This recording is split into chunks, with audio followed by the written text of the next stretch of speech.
Esta tarde contesta a todas nuestras preguntas Eduardo Alegría, cardiólogo de la Policlínica de Guipúzcoa. Bienvenido, señor Alegría. Pase por aquí. Gracias. Tenemos muchísimas preguntas, doctor Alegría. Bueno, primero, ¿qué es la muerte súbita? Pues la muerte súbita es el fallecimiento repentino por una causa inesperada de una persona. Las guías dicen que tiene que ser en la primera hora, o sea, que desde que el paciente se colapsa o se desmaya hasta que se documenta el fallecimiento, hay una hora para decir o para considerar que es una muerte súbita. ¿En qué se diferencia de un infarto al uso? Son dos cosas distintas. La muerte súbita es una manifestación o una posibilidad del infarto. El infarto es una entidad clínica que se debe a que una arteria coronaria se nos tapona en un determinado momento, la aterosclerosis, etc. Y algunos infartos debutan en forma de dolor típico a la mandíbula, al brazo y tal y cual, y otros debutan con un colapso que se llama muerte súbita. Claro, viendo estas informaciones y el rosario de deportistas afectados, uno puede pensar, doctor Alegría, que esto es muy común entre los deportistas, ¿es así? No. ¿O es que son muertes de personas pues, famosas que incluso se producen ante las cámaras de televisión y eso hace parecer que hay más número de víctimas fallecidas por muerte súbita? Claro, es que todas las muertes súbitas en deportistas de cierto nivel salen en la prensa, pero sin embargo hay cientos de miles de personas que hacen deporte que no les pasa nada. O sea que no es en absoluto frecuente.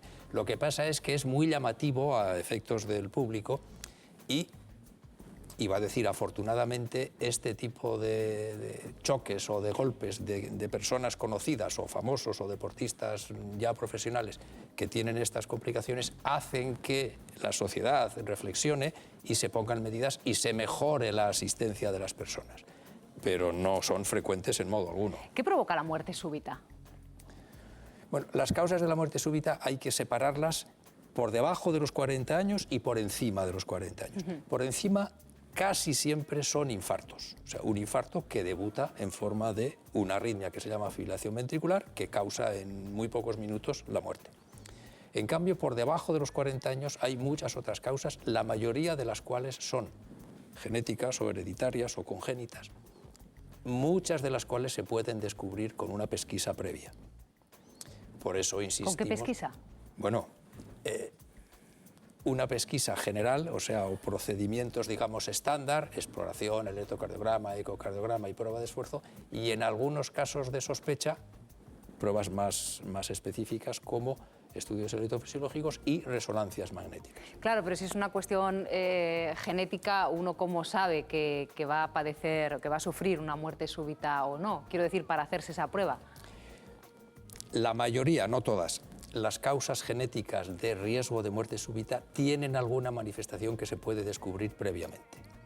Otra cosa es que las exploraciones generales no llegan a descubrirlas todas y por lo tanto hay que valorar, digamos, la rentabilidad clínica de aplicar a todo el mundo procedimientos muy sofisticados, porque el rendimiento clínico es muy bajo. Para descubrir uno o dos casos de complicaciones en cientos de miles de deportistas no puedes hacerles a todos todas las pruebas. Bueno, dice usted que hay manifestaciones. ¿Cuáles pueden ser esas manifestaciones? Sutiles cambios electrocardiográficos, sutiles cambios ecocardiográficos, sutiles síntomas durante el esfuerzo que muchos de los deportistas no cuentan por aquello de decir no vaya a ser que el entrenador no me saque o me digan no sé qué. O sea, la mayoría de las veces hay ciertos avisos que o bien no se toman en cuenta o bien voluntariamente se callan o bien no se les hace caso porque se piensa que es por otra cosa. Déjeme hacerle otra pregunta.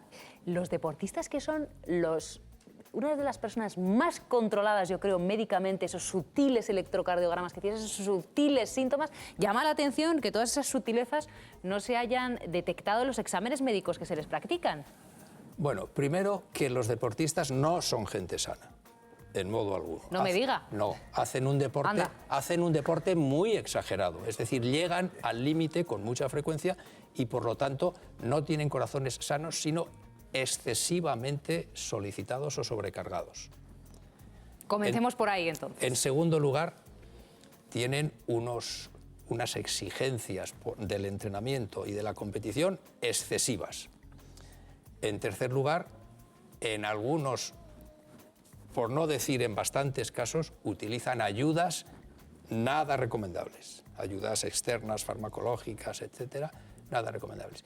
Y en cuarto lugar, no siempre los estudios previos se hacen en condiciones. El Barcelona sí les estudia de arriba abajo a sus jugadores porque les han costado mucho dinero, pero otros clubes de menos tal y los que ya no son de primera división hacen un estudio estándar. De hecho, ni siquiera los médicos o los expertos en esto se ponen de acuerdo. Por ejemplo, los americanos defienden que el electrocardiograma basal no sirve para nada. Los europeos, liderados por los italianos, que son los que más han estudiado esto, en cambio defienden que el electrocardiograma tiene mucha utilidad. O sea que ni siquiera nosotros o los expertos se ponen de acuerdo sobre cuál es la mejor manera de detectar problemas en los deportistas.